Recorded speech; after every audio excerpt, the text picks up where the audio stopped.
What's up, everybody? Welcome back to another profile here on UFSU University. My name's Tam, and today we're going to be doing a profile on Morrigan 2. We were given this profile by Chris Smith from the Rockford CCG page. They do a bunch of UFS content as well, and I believe the parameter that he's put on us was not under evil. And so we have created a Morrigan 2 deck under good. Check it out. Alright, so this is Morrigan 2. She's got some really crazy, awesome effects. The R once per turn, lose 3 life after your opponent plays a card not as a block. Its main purpose is to get rid of problem cards or get rid of problem attacks that you just don't want to deal with. It kind of reduces their hand size by 1 or makes them overcommit to things, so whenever it's your turn to play cards or you need to block cards, it'll just end their turn a little faster. In addition to that, the E, discard the top card of your deck. The speed reduction or speed increase is really good because of the package of cards that we're playing under the good symbol.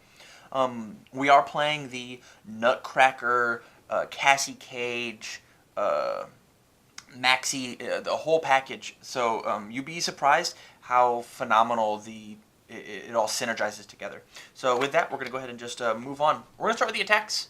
As I said, we're playing the Nutcracker package, so we're going to start off with 3 akimbo.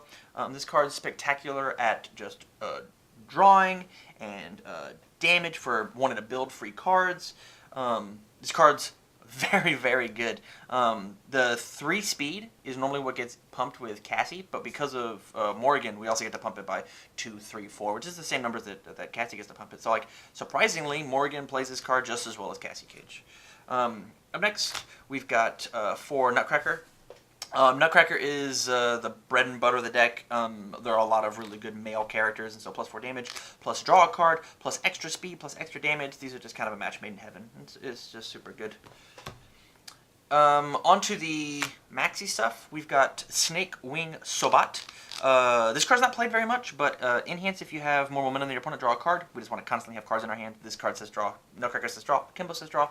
But I actually think the more important part is E, add 1 foundation from your card pool to your momentum. A lot of times we just build a free card just because like we can, either if it's off a Nutcracker or we want to put things in with Akimbo, and this reduces the progressive and honestly builds up the momentum. The multiple 1 doesn't necessarily matter, but it's sometimes like a 2 high or a 4 high for a 5 off of Morrigan, and then the multiple gets it as well. Last couple of attacks, we've got Shin Ryukan. This card's multi-purposed. Number 1, it hits the reversal, which is phenomenal in any deck.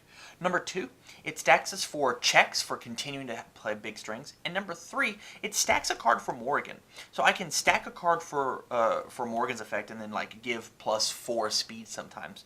And so you use Shin Ryukan to give the 3 damage, and then you give another 3 speed, and it's a 7 high for 6. It's pretty good. It's pretty good.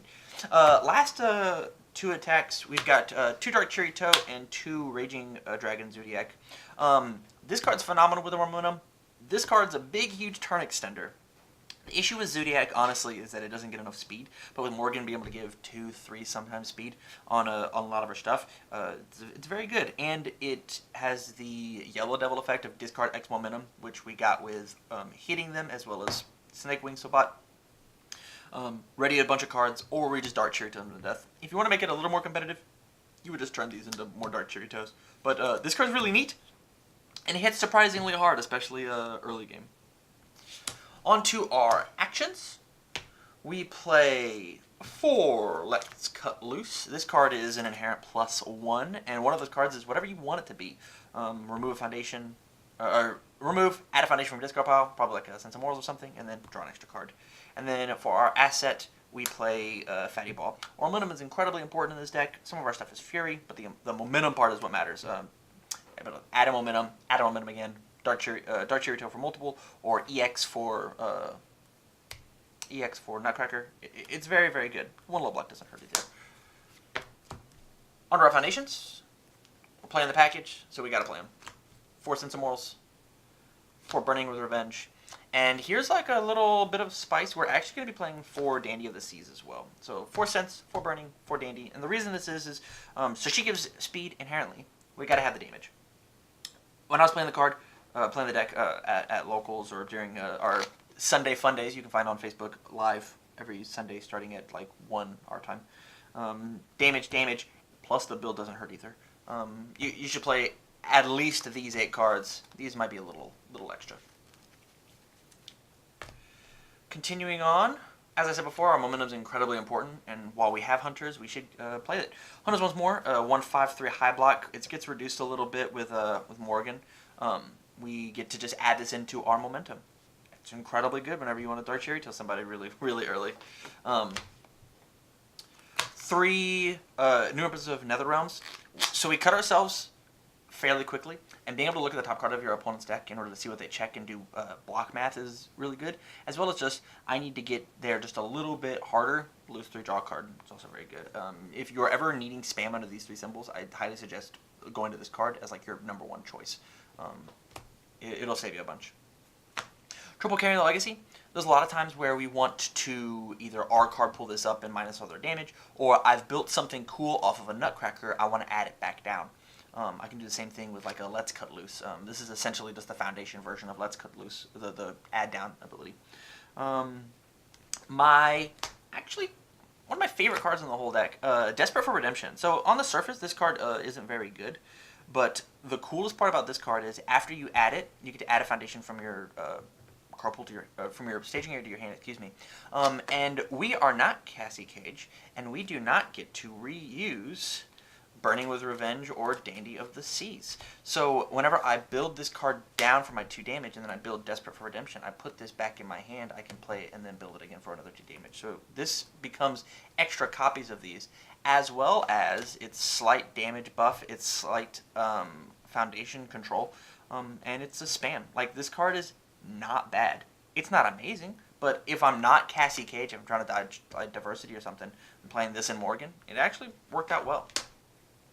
Triple Folktale Storyteller. It's a low block.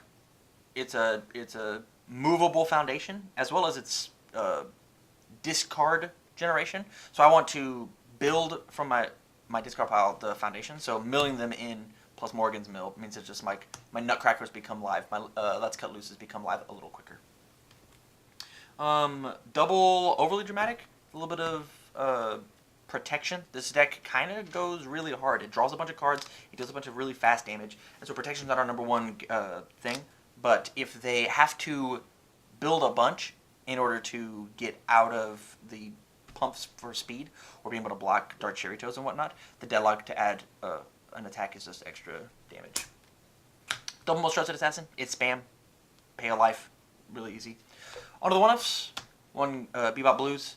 Bang hurts this deck a lot. Prepare to Fight hurts this deck a lot. Revoke hurts this deck a lot. Just being able to just shut off a foundation or an action off the cost of 1 momentum, which we gain a lot. It's very good. 1 Wandering Pirate, being able to just ready stuff. This card's like 8 foundations if you use it all correctly. And then lastly, 1 Confronting Jedi. This could probably be kicked up to a 2 of just because of what Morrigan says. It says that you get as much damage as you get speed off of these two cards. Yeah, I played the deck. It was incredibly powerful. Thank you very much for watching the profile. Shoutouts once again to Chris Smith for giving us Morrigan. If you want us to do a profile on a crazy, wacky idea like Morrigan 2. Not under evil, leave it in the description down below, or in the comments down below. With that, if you go to patreon.com/UFSU University, subscribe to the levels, do all the cool YouTube stuff. Catch us out on Facebook. Like I said, Sunday Fun Days are really exciting, and we like to talk to the community. So with that, stay alert.